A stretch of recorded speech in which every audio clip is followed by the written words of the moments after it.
सुनी चाहि प्रभु मुख कै बानी, जो सुनी होई सकल भ्रम हानि।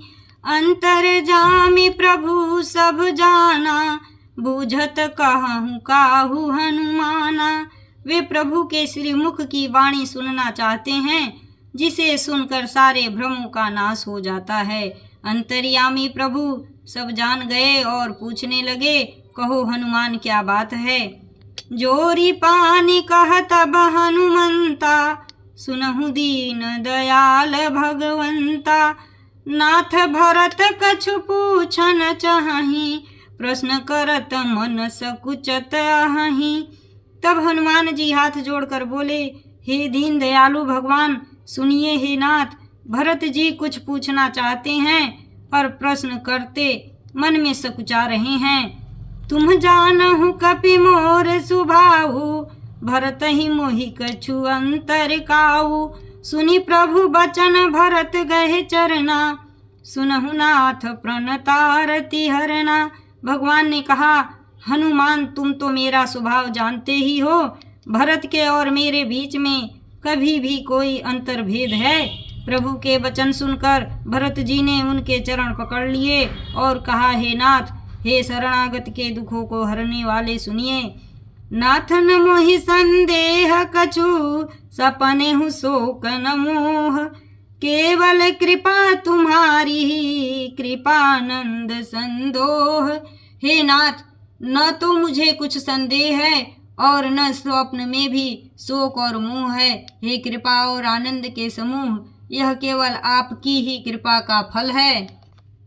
करऊं कृपा निधि एक ठिठाई, मैं सेवक तुम जन सुखदाई। संतन के महिमा रघुराई, बहुविधि वेद पुराणन गाई। तथापि हे कृपा निधान, मैं आपसे एक धृष्टता करता हूँ। मैं सेवक हूँ और आप सेवकों को सुख देने वाले हैं, इससे मेरी धृष्टता को क्षमा कीजिए और मेरे प्रश्न का उत्तर देकर सुख दीजिए। हे रघुनाथ जी, वेद पुराणों ने संतों की महिमा बहुत प्रकार से गाई है। श्रीमुख तुम पुण्य कीन्ही बढ़ाई, तिन्ह पर प्रभु ही प्रीति अधिकाई। सुना चाहूँ प्रभु तिन्ह कर लक्षण, कृपा सिंधु गुण ज्ञान विचक्षण। आपने भी अपने श्रीमुख से उनकी बड़ाई की है और उन पर प्रभु आपका प्रेम भी बहुत है। हे प्रभु, मैं उनके लक्षण सुनना चाहता हूँ। आप कृपा के समुद्र हैं और गुण तथा ज्ञान में अत्यंत निपुण हैं। संत असंत भेद बिलगाई, प्रणत पाल मुहि कहूँ बुझाई। संतन के लक्षण सुनु भ्राता, अगणित श्रुति पुराण विख्याता। हे शरणागत का पालन करने वाले, संत और असंत के भेद अलग अलग करके मुझको समझा कर कहिए। श्री राम जी ने कहा, हे भाई, संतों के लक्षण गुण असंख्य हैं जो वेद और पुराणों में प्रसिद्ध हैं। संत संत नहीं के असी करनी, जिमि कुठार चंदन आचरणी। काटई परसु मलय सुनु भाई, निज गुण देई सुगंध बसाई। संत और असंतों की करनी ऐसी है जैसे कुल्हाड़ी और चंदन का आचरण होता है। हे भाई सुनो, कुल्हाड़ी चंदन को काटती है क्योंकि उसका स्वभाव या काम ही वृक्षों को काटना है, किंतु चंदन अपने स्वभाववश अपना गुण देकर उसे काटने वाली कुल्हाड़ी को सुगंध से सुवासित कर देता है। ताते सुरसी सन चढ़त जग बल्लभ श्रीखंड, अनल दाही पीटत घनहि परसु बदन यह दंड। इसी गुण के कारण चंदन देवताओं के सिरों पर चढ़ता है और जगत का प्रिय हो रहा है, और कुल्हाड़ी के मुख को यह दंड मिलता है कि उसको आग में जलाकर फिर घन से पीटते हैं। विषय अलंपट शील गुना कर, पर दुख दुख सुख सुख देखे पर। सम अभूत रिपु विमद विरागी, लोभा मरस हरस भय त्यागी। संत विषयों में लंपट लिप्त नहीं होते, शील और सद्गुणों की खान होते हैं। उन्हें पराया दुख देखकर दुख और सुख देख कर सुख होता है। वे सब में सर्वत्र सब समय समता रखते हैं। उनके मन कोई उनका शत्रु नहीं है। वे मद से रहित और वैराग्यवान होते हैं तथा लोभ क्रोध हर्ष और भय का त्याग किए हुए रहते हैं। कोमल चित दीनन परदाया मन बचक्रम मम भगति माया। सब ही मान प्रदया पुअमानी भरत प्राण सम मम ते प्राणी। उनका चित बड़ा कोमल होता है।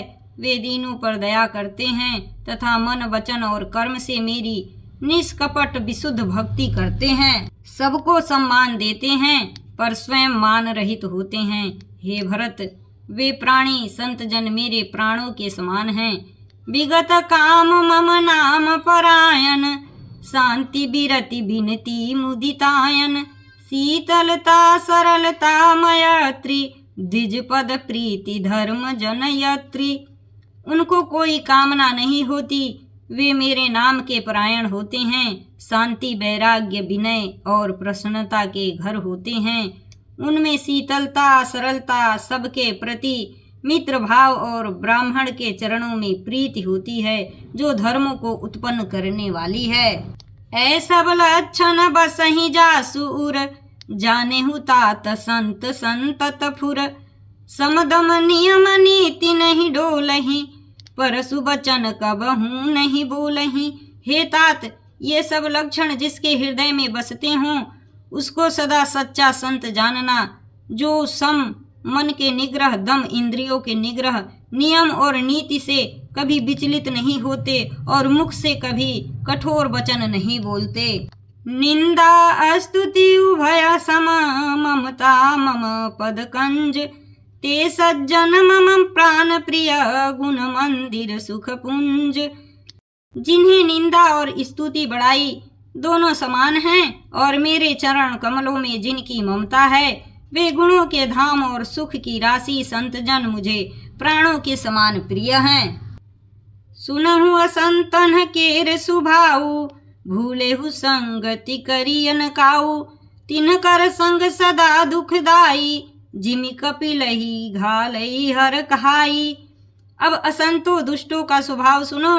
कभी भूल कर भी उनकी संगति नहीं करनी चाहिए। उनका संग सदा दुख देने वाला होता है। जैसे हरहाई बुरी जाति की गाय कपिला सीधी और दुधार गाय को अपने संग से नष्ट कर डालती है।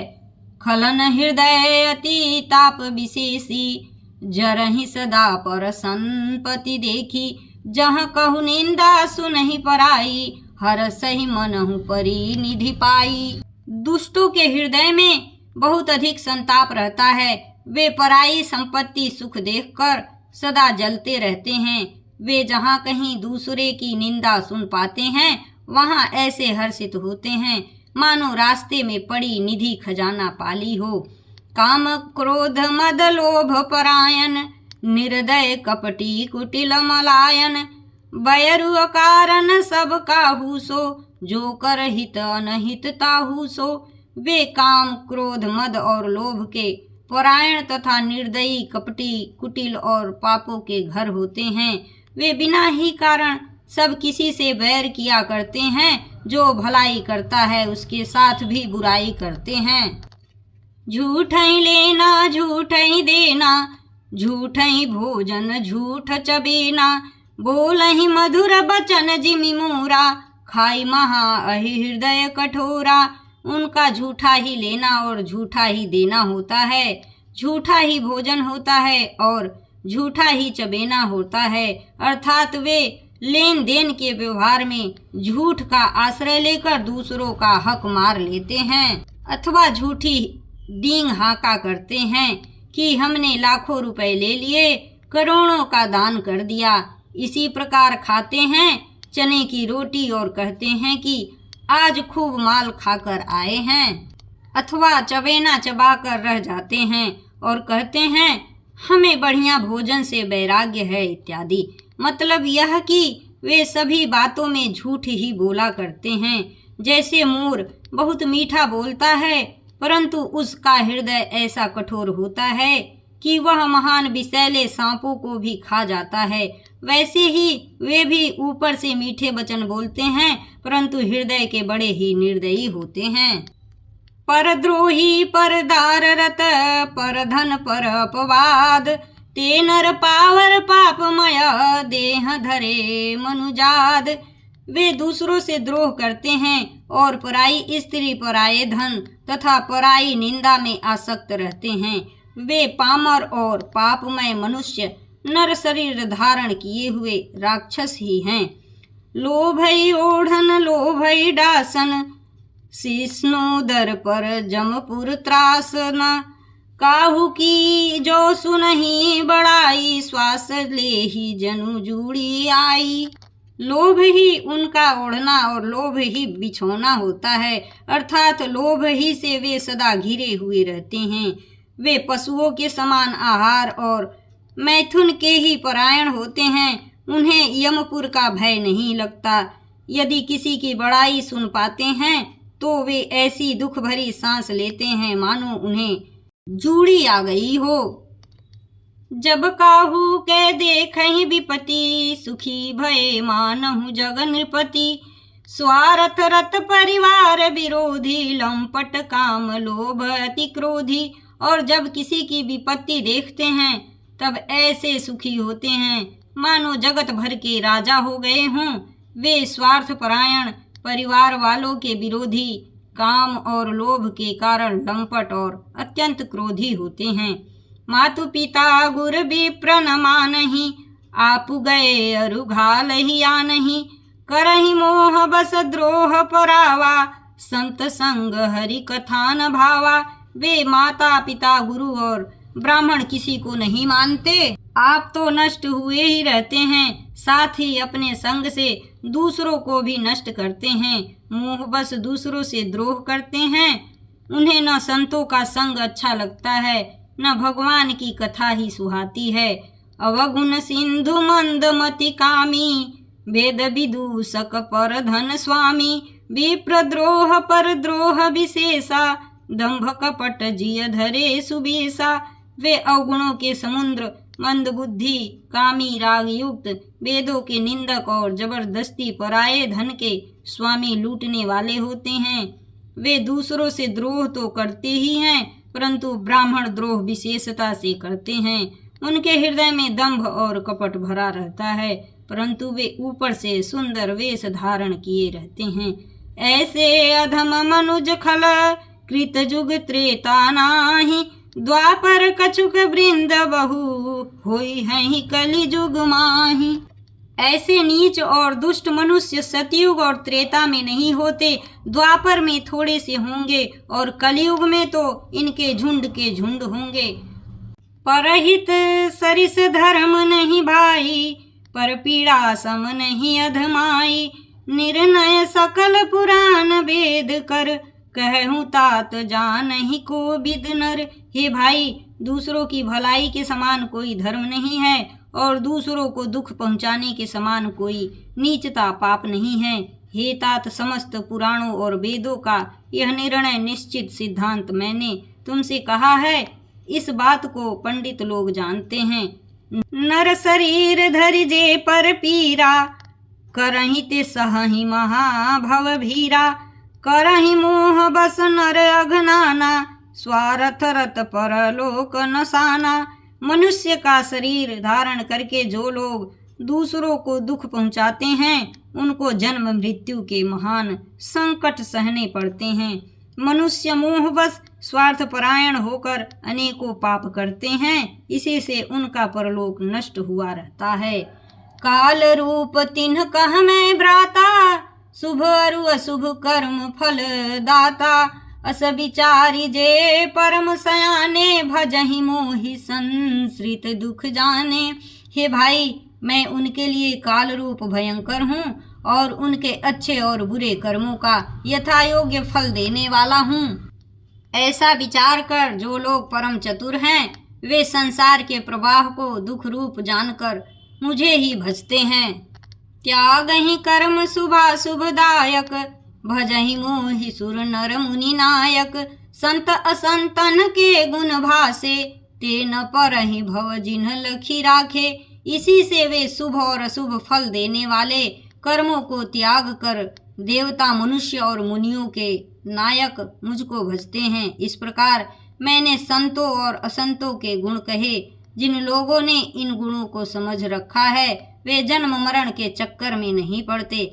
सुनहु तात माया कृत गुण अरु दोष अनेक, गुण यह उभय न देखियहि, देखिय सो अविवेक। हे तात सुनो, माया से रचे हुए ही अनेक सब गुण और दोष हैं, इनकी कोई वास्तविक सत्ता नहीं है। गुण विवेक इसी में है कि दोनों ही न देखे जाएं, इन्हें देखना ही अविवेक है। श्रीमुख बचन सुनत सब भाई, हर से प्रेम न हृदय समाई, करहि विनय अति बारहि बारा, हनुमान ही हरस पारा। भगवान के श्री मुख से ये वचन सुनकर सब भाई हर्षित हो गए।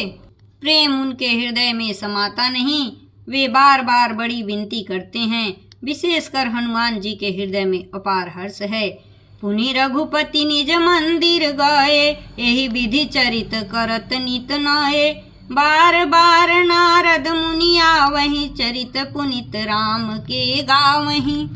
तदंतर श्री रामचंद्र जी अपने महल को गए। इस प्रकार वे नित्य नई लीला करते हैं। नारद मुनि अयोध्या में बार बार आते हैं और आकर श्री राम जी के पवित्र चरित्र गाते हैं। नित नव चरित देखी मुनि जाहि, ब्रह्मलोक सब कथा कहाहि, सुनि बिरंचि अतिशय सुख मानहि, पुनि पुनि तात करहु गुण गानहि। मुनि यहाँ से नित्य नए नए चरित्र देख कर जाते हैं और ब्रह्मलोक में जाकर सब कथा कहते हैं। ब्रह्मा जी सुनकर अत्यंत सुख मानते हैं और कहते हैं, हे तात बार बार श्री राम जी के गुणों का गान करो। सनकादिक नारद ही सराहहि, यद्यपि ब्रह्म निरत मुनि आहहि, सुनि गुण गान समाधि विसारी, सादर सुनहि परम अधिकारी। सनकादिक मुनि नारद जी की सराहना करते हैं। यद्यपि वे सनकादिक मुनि ब्रह्मनिष्ठ हैं, परंतु श्री राम जी का गुणगान सुनकर वे भी अपनी ब्रह्म समाधि को भूल जाते हैं और आदर पूर्वक उसे सुनते हैं। वे राम कथा सुनने के श्रेष्ठ अधिकारी हैं। जीवन मुक्त ब्रह्म पर चरित, सुनहित जी ध्यान, जे हरि कथा न करहि रति, तिन्हके ही अपासान। शनकादि मुनि जैसे जीवन मुक्त और ब्रह्मनिष्ठ पुरुष भी ध्यान ब्रह्म समाधि छोड़कर श्री राम जी के चरित्र सुनते हैं। यह जानकर भी जो श्री हरि की कथा से प्रेम नहीं करते, उनके हृदय सचमुच ही पत्थर के समान हैं।